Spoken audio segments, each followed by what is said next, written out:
Good morning students. तो कैसे हैं आप सब। मैं साहिल रावत, आपका इंग्लिश मेंटोर, स्वागत करता हूं बच्चों आपका आज की क्लास में। तो चलते हैं सीधा क्लास की तरफ। In the last class as we discuss the question the explanation of chapter the making of a scientist, and in today's class we are going to discuss its question and answers. ठीक है बच्चों,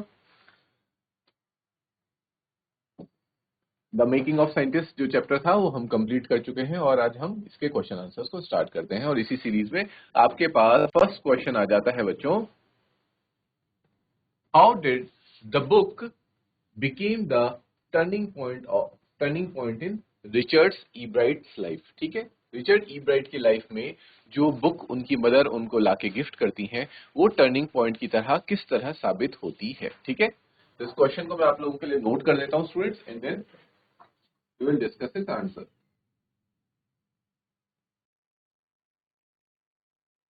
question 1, how did a book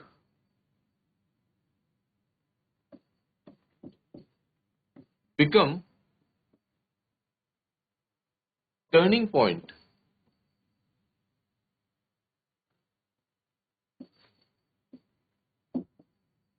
in Richard's life.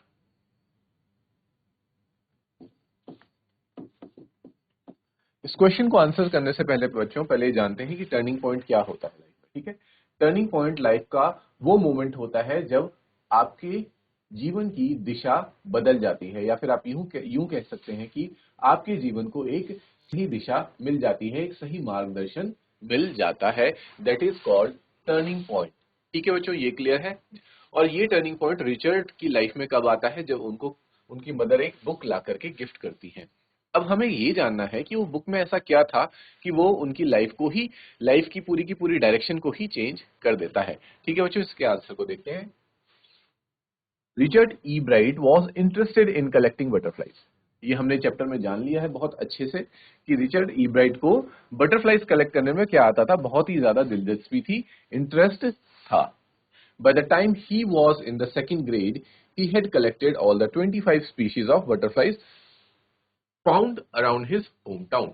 और ये भी हम जानते हैं कि जब तक रिचर्ड सेकंड ग्रेड में पहुंचे, ठीक है, सेकंड ग्रेड यानी कि सेकंड क्लास में पहुंचे, तब तक इतनी कम उम्र में at this very young age he had almost collected 25 species of butterflies, यानी कि 25 प्रकार की जो प्रजातियों तितलियों की प्रजातियां हैं जो कि उनके होम टाउन में जहां वो रहते थे। अब आप याद करेंगे बच्चों उनका होम टाउन क्या था, रिवाइज कर लेते हैं इसको साथ साथ। उनके होम टाउन का नाम था रीडिंग, READING। ठीक है, ये पढ़ने वाला रीडिंग नहीं है, ये जगह का नाम है रीडिंग, पेंसिल्वेनिया। कहां पे बच्चों, पेंसिल्वेनिया में ये शहर है रीडिंग। और पेंसिल्वेनिया कहां है स्टूडेंट्स, पेंसिल्वेनिया है यूनाइटेड स्टेट्स ऑफ अमेरिका में। इज इट क्लियर, यहां तक क्लियर है बच्चों सभी को।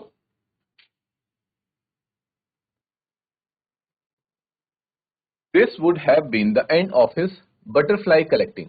और जब क्योंकि वो पूरी की पूरी जितनी भी स्पीशीज वहां पे मिलती थी सबको कलेक्ट कर चुके थे, तो यहाँ पे हम समझ सकते हैं कि एक तरह से उनका बटरफ्लाईज के साथ जो रिलेशन था, संबंध था, वो यहाँ पे क्या होने वाला था, एंड होने वाला था, क्योंकि इससे आगे वो और कुछ नहीं कर सकते थे। जितनी बटरफ्लाईज, जितनी स्पीशीज की बटरफ्लाईज उनके होम टाउन में मिलती थी वो सभी को कलेक्ट कर चुके थे, और उनके नेम्स हमने उस टेबल में देखे भी थे बच्चों। अगर आप फिर से रेफर करना चाहते हैं तो you can refer that table and you can see those names of different species that were found in this town. ठीक है, जो इस टाउन में जो स्पीशीज मिली थी बटरफ्लाईज की, उनको आप देख सकते हैं। बल्कि ये काम आप भी कर सकते हैं, आप भी बटरफ्लाईज कलेक्ट करना शुरू करें, उनके बारे में जानें कि ये बटरफ्लाई का क्या नाम है, ये कौन सी स्पीशीज से आती है। ठीक है, ऐसे कम से कम आप 25 नहीं, एटलीस्ट 3-4 बटरफ्लाईज को तो अलग अलग स्पीशीज की कलेक्ट करिए, उनके बारे में जानिए, उनके फीचर्स जानिए, उनका हिस्ट्री पढ़िए कि ये कहाँ से आई है, क्या है, ये सारी चीजें रिसर्च काम करते रहा कीजिए बच्चों। लाइफ में ना किसी टॉपिक को उठाइए और उस पर कुछ ना कुछ रिसर्च नॉलेज गेन करते रहा कीजिए। ठीक है, जो ये नॉलेज की जर्नी है ये कभी भी आपकी फिनिश नहीं होनी चाहिए, इस पे फुल स्टॉप नहीं लगना चाहिए। आपको हमेशा क्या होना है, क्यूरियस रहना है और नई नई चीजें सीखती रहनी है। आप अपना एक तरह से गोल बना लीजिए कि हर रोज, ठीक है, डेली आपको कोई ना कोई एक चीज या तो दो चीज आपको कोई नई चीज सीखनी है। ठीक है, तो इस तरह से आप क्या कर सकते हैं, अपना इसको एक तरह से न्यू ईयर रेजोल्यूशन भी बना सकते हैं, क्योंकि नया साल शुरू हुआ है 2026, जिसकी हम अभी फर्स्ट मंथ में है, जनवरी में है। ठीक है बच्चों, तो आप ये एक तरह से रेजोल्यूशन ले सकते हैं कि मैं हर साल ये इस साल ये रेजोल्यूशन लेता हूं कि मैं हर दिन कुछ ना कुछ एक नई चीज सीखूंगा। ठीक है।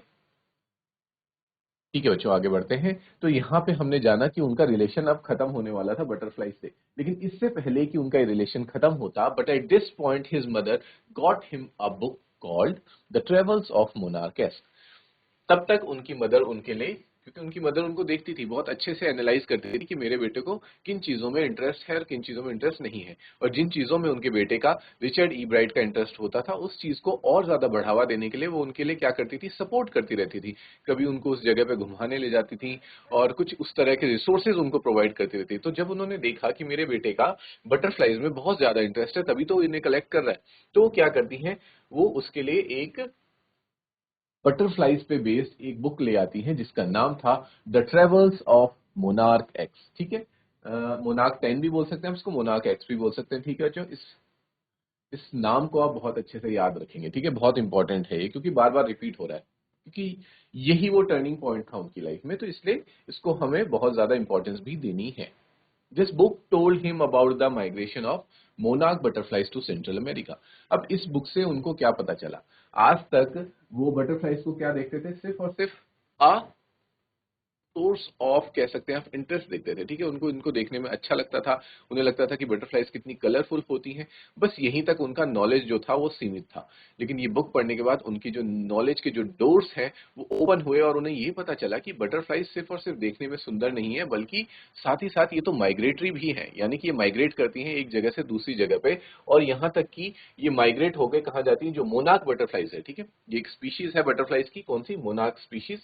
ये जो बटरफ्लाइज होती हैं, ये कहाँ जाती हैं बच्चों, ये माइग्रेट करते हुए। अब आपको ये काम करना है कि आपको पहले ये पता लगाना है, जो रीडिंग पेंसिल्वेनिया है, ये यूएसए के किस पार्ट में पड़ता है। ठीक है, मे भी हो सकता है नॉर्थ में पड़ता हो, ये I am living this up to you. ठीक है, मैं आपको बता नहीं रहा हूं, मैं आप पे छोड़ रहा हूं इस काम को, कि आप आज जाके इस चीज को पता करेंगे, पूछेंगे, कहीं से सर्च करेंगे कि जो पेंसिल्वेनिया शहर है यूएसए में, वो यूएसए के किस डायरेक्शन में है, नॉर्थ में है, साउथ में है, वेस्ट में है, या फिर ईस्ट में है। ठीक है, तो जहां पे भी वो है पेंसिल्वेनिया, वहां की जो मोनार्क बटरफ्लाइज हैं वो ट्रेवल करके कहाँ जाती हैं, सेंट्रल, मध्य अमेरिका की तरफ जाती हैं। This book arouse his interest in monarch butterflies, और जो इंटरेस्ट उनका अब एक तरह से खत्म होने ही वाला था, वो इंटरेस्ट फिर से क्या हो गया, दैट इंटरेस्ट इग्नाइटेड अगेन, फिर से उसमें एक रोशनी और एक आग फिर से जनरेट हो गई। ठीक है, उनको और ज्यादा इंटरेस्ट आने लगा कि अच्छा, आज तक तो मैं सिर्फ यही समझता था कि butterflies are very beautiful, but अब मुझे ये भी जानना है कि ये माइग्रेट होकर आखिर कहाँ तक जाती हैं। ठीक है, and open the world of science to him. और आज तक वो बटरफ्लाइज की कोई साइंटिफिक स्टडी नहीं कर रहे थे, लेकिन क्योंकि अब वो शुरू करेंगे कि बटरफ्लाइज उड़ के कहाँ जाती हैं, किस तरह से जाती हैं, क्या क्या चीजें, किस तरह से ये ग्रो करती हैं, क्या इनका मैच्योरिंग फेज होता है, और जो जो इनकी ग्रोथ कैसी होती है, डेवलपमेंट कैसी होती है। फिर हमने आगे जाके देखा कि वो ये भी रिसर्च करते हैं कि मोनार्क बटरफ्लाइज का जो प्यूपा होता है, उसमें जो 12 गोल्डन स्पॉट्स होते हैं, उनका क्या रोल होता है। तो ये सारी चीजें शुरू कहाँ से हुई, शुरू यहाँ से हुई।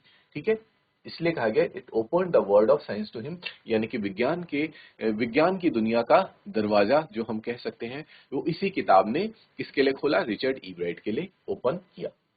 This prove to be turning point in the life of young Richard, इसीलिए कहा जा रहा है कि ये एक टर्निंग पॉइंट हो गया यंग रिचर्ड ई ब्राइट के लाइफ में। नहीं तो हो सकता है कि क्या पता, अगर ये बुक उनकी लाइफ में ना आती तो वो एक एवरेज लाइफ जी रहे होते, शायद साइंस के फील्ड में वो कभी आते ही नहीं। ठीक है, क्योंकि साइंस में आने की शुरुआत तो उनकी यहीं से हुई है। ठीक है, और अगर साइंस में ना होते तो मे बी किसी और डायरेक्शन में गए होते, जहां पे कि वो उतना अच्छा परफॉर्म नहीं कर पाते।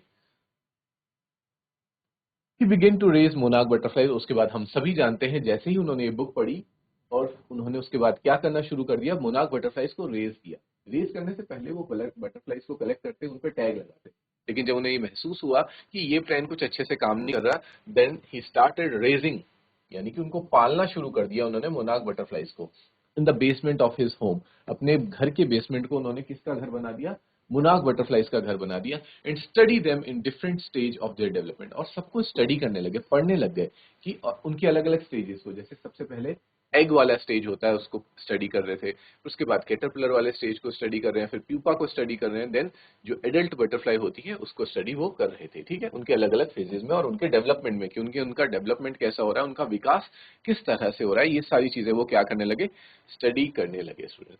ठीक है, तो आई होप ये आंसर आप लोगों को क्लियर है। I am giving you few minutes to copy this answer, then we will move to the next question. Is it clear students? Next question जो स्टूडेंट्स हमारे सामने आ जाता है वो ये है कि how did his mother help him. ठीक है, कि उनकी मदर ने किस तरह से रिचर्ड की हेल्प करी इन सब चीजों में, या फिर मतलब लाइफ में जो उन्होंने जितनी भी चीजें अचीव करी हैं, वो सारी की वो सब चीजों की शुरुआत कहाँ से हुई बच्चों, उनकी चाइल्डहुड से स्टार्ट हुई। क्योंकि जैसे कि आप सभी जानते हैं एक बच्चे का फर्स्ट टीचर उसकी मदर ही होती है। ठीक है, तो अगर मदर अपना रोल ढंग से प्ले करती है, सही तरीके से प्ले करती है, जो कि रिचर्ड की मदर ने किया, ठीक है, तो हम जानते हैं कि उनकी मदर ने किस तरह से रोल प्ले किया उनको एक सही डायरेक्शन देने में। ठीक है, तो क्वेश्चन नोट करेंगे, how did Richard's mother help him to, बस हेल्प हिम ही लिखेंगे। ठीक है, question number 2, how did his mother help him?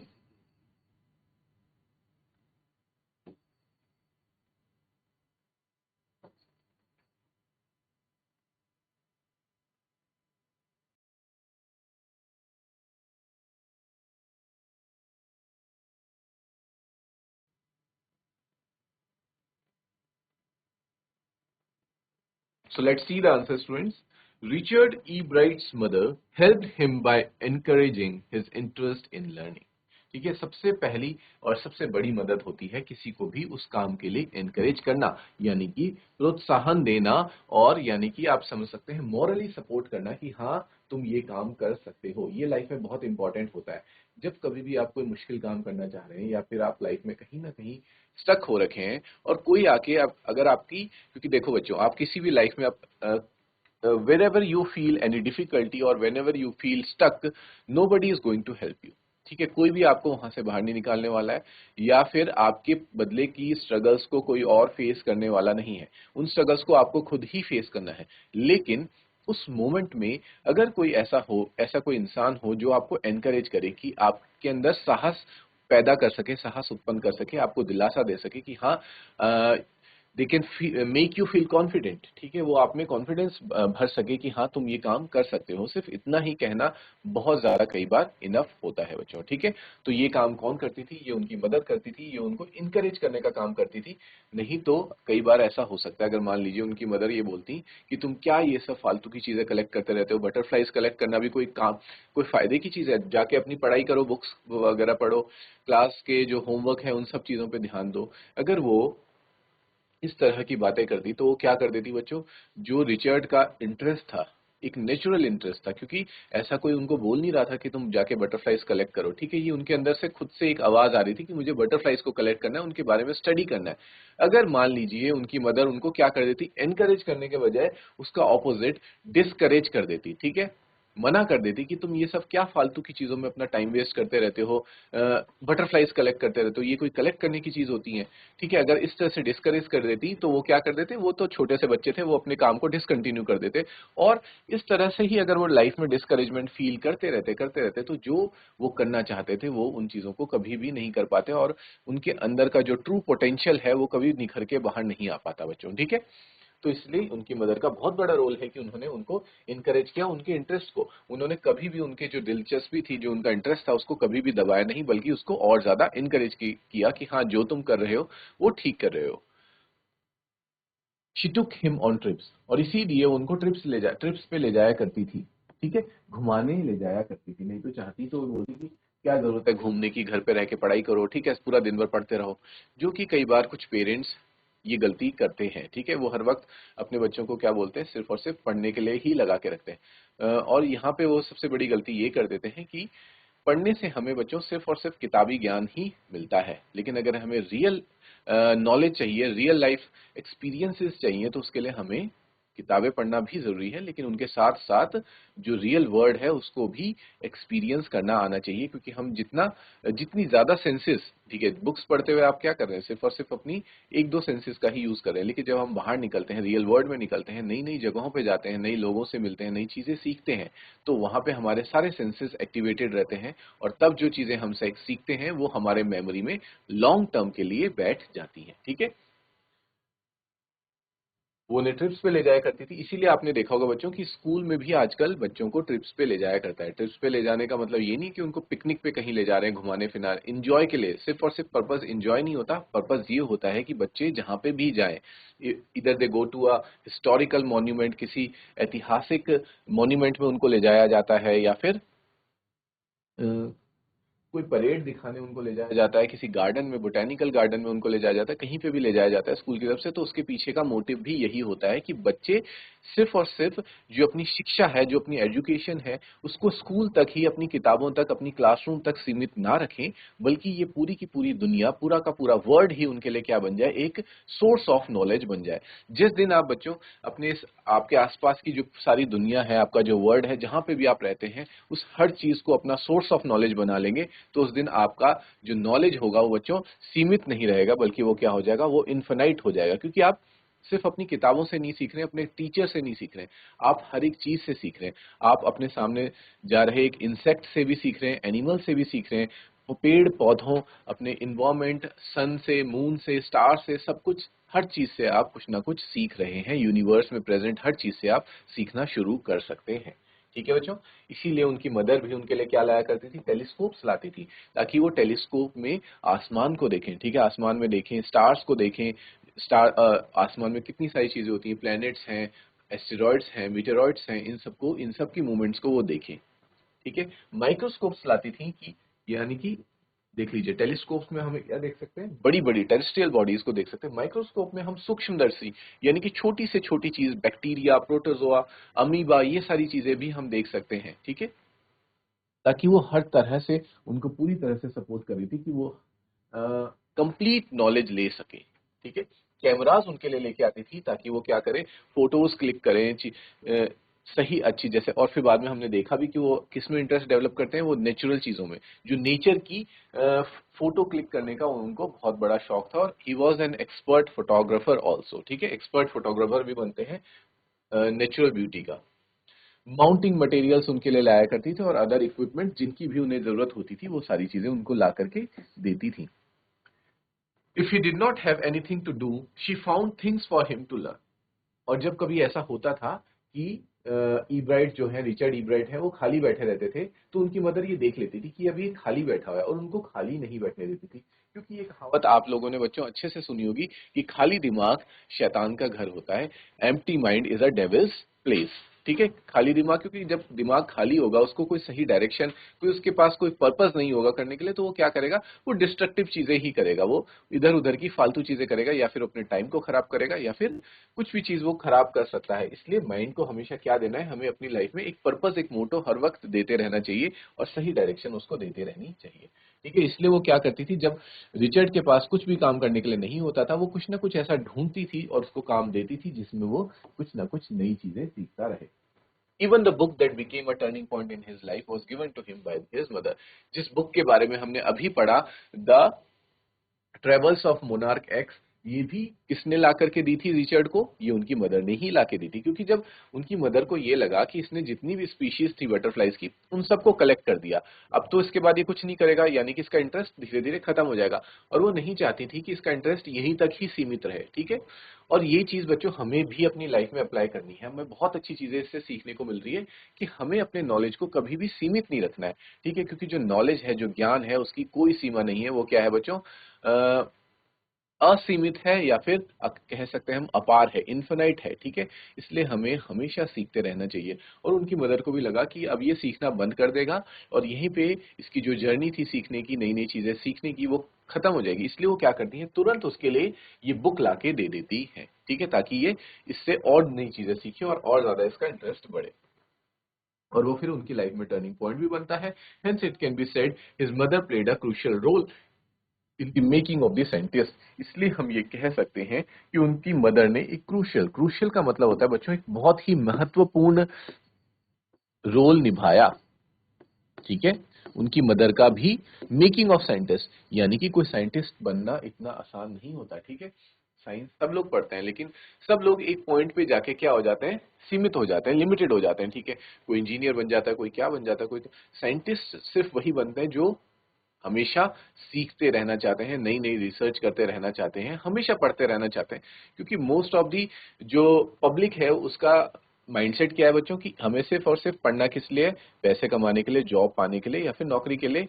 जिस दिन हम अर्निंग करने लग जाएंगे, बहुत से लोग 80% ऑफ दी पॉपुलेशन क्या कर देती है, पढ़ना छोड़ देती है। जैसे ही वो अर्निंग करना स्टार्ट करते हैं वो पढ़ना छोड़ देते हैं, बोलते हैं कि बस अब पढ़ाई खत्म हो गई, अब तो हम कमाना शुरू कर चुके हैं, अब पढ़ाई की क्या जरूरत। लेकिन जो साइंटिस्ट होते हैं बच्चों, वो हमेशा पढ़ते रहते हैं, हमेशा नई नई चीजें सीखते रहते हैं, क्योंकि साइंस अभी भी क्या है, जस्ट मेरे ख्याल से जितना ये यूनिवर्स है उसका 2-3% ही डिस्कवर कर पाई है।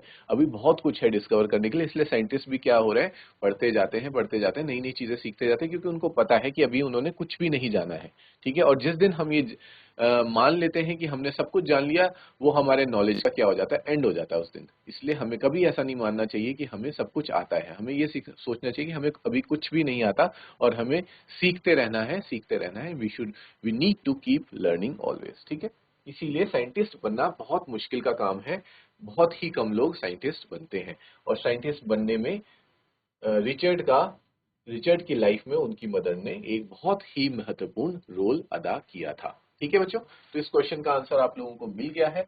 आई होप आपको कोई डाउट नहीं होगा। आप इस क्वेश्चन को नोट करें, then we will move to the next question. Is it clear students? Very good.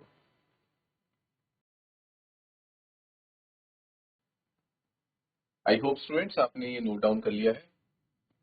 Let's move to the next question.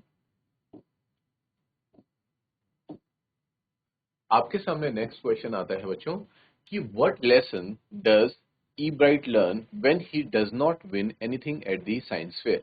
ठीक है, कि जब साइंस फेयर में ई ब्राइट कुछ भी नहीं जीत पाते हैं, कोई भी रैंक हासिल नहीं कर पाते हैं, तो वो क्या महसूस करते हैं और वो अपनी क्या गलती उनको पता चलती है कि उनसे क्या मिस्टेक हुई है। ठीक है, तो क्वेश्चन लिखेंगे, what does E bright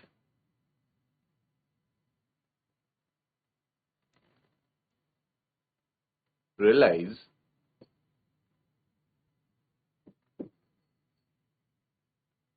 when he does not win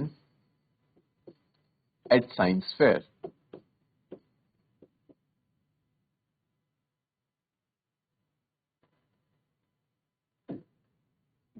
clear है स्टूडेंट्स? तो इसका आंसर देख लेते हैं। ई ब्राइट रियलाइजेज, देखो हम रियलाइजेज यूज करेंगे क्योंकि क्वेश्चन में क्या पूछा गया है, डज। ठीक है, तो ये ग्रामर का पोर्शन है, ये आप याद रखेंगे, ग्रामर का पार्ट है कि ई ब्राइट रियलाइज नहीं लिखेंगे, हम लिखेंगे ई ब्राइट रियलाइजेज। जब भी क्वेश्चन में आपके पास डज होगा बच्चों, तो ई ब्राइट के बाद यहाँ पे देखो ई ब्राइट रियलाइज लिखा था ना, तो जब क्वेश्चन से डज हटेगा तो ये क्या बन जाता है, realises.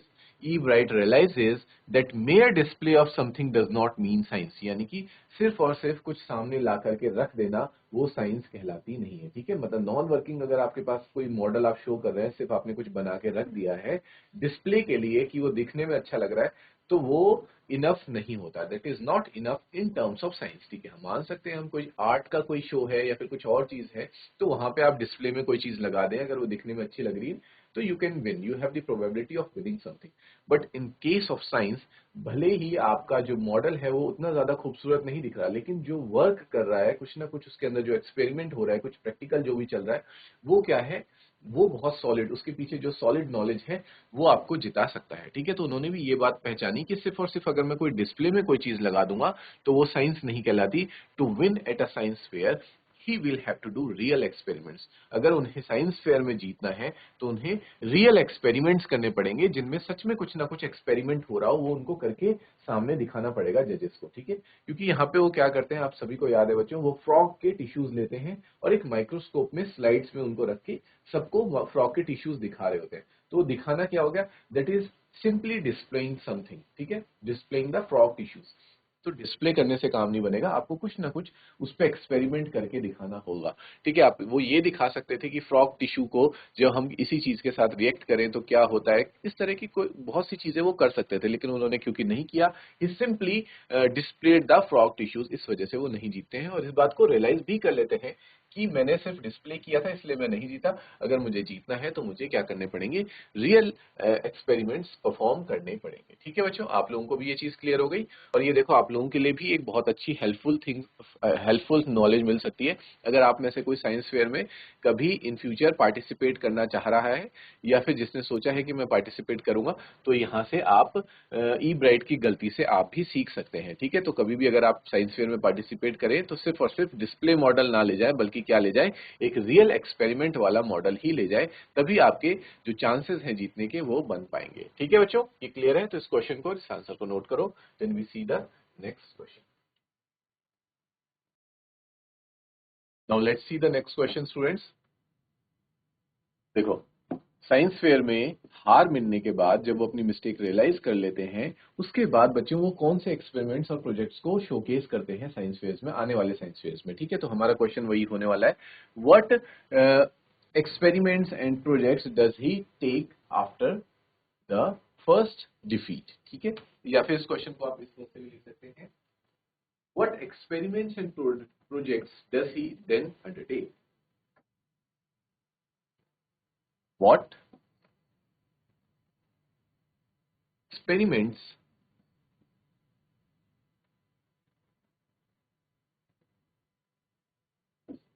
and projects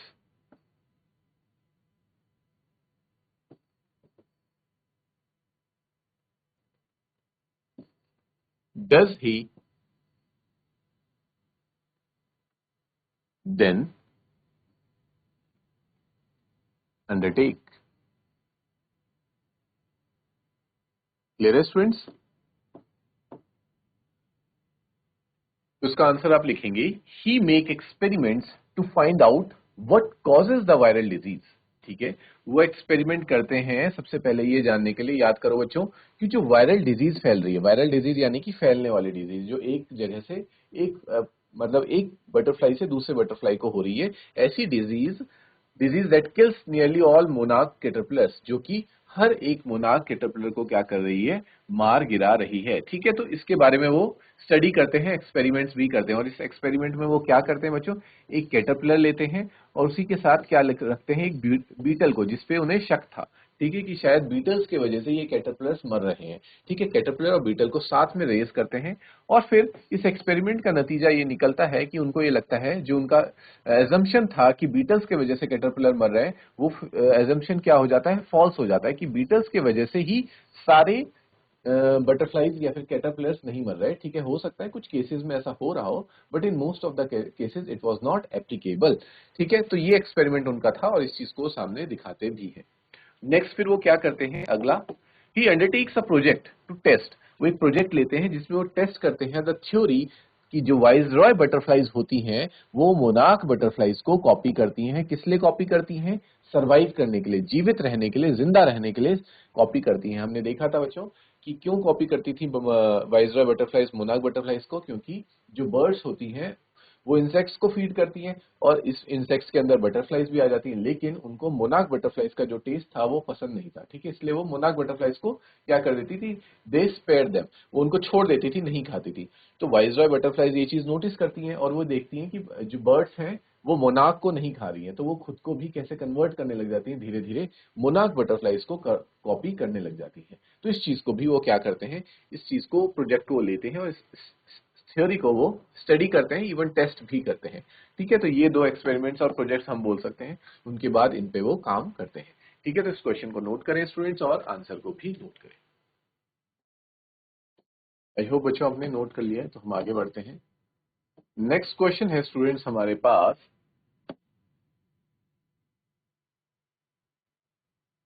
what are the qualities that are necessary for making of a scientist, यानी कि अगर किसी को साइंटिस्ट बनना है, कोई साइंटिस्ट बनने के बारे में सोच रहा है, बनना चाहता है, तो उसको अपने अंदर किन क्वालिटीज को लाना है, कौन सी क्वालिटीज हैं, ऐसी 3 क्वालिटीज जो उसके अंदर होनी चाहिए जो उसको हेल्प करेंगी एक साइंटिस्ट बनने में, ठीक है। What are the qualities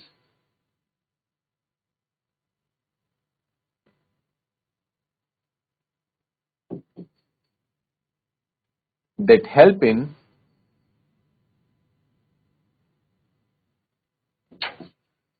making of a scientist.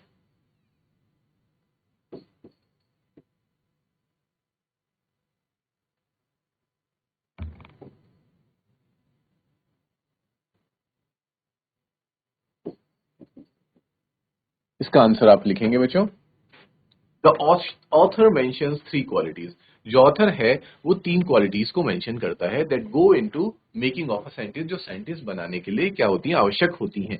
पहला, अ फर्स्ट रेट माइंड, यानी कि फर्स्ट रेट माइंड का मतलब है बच्चों एक ब्राइट माइंड, ठीक है। एक ब्राइट माइंड होना चाहिए, ठीक है।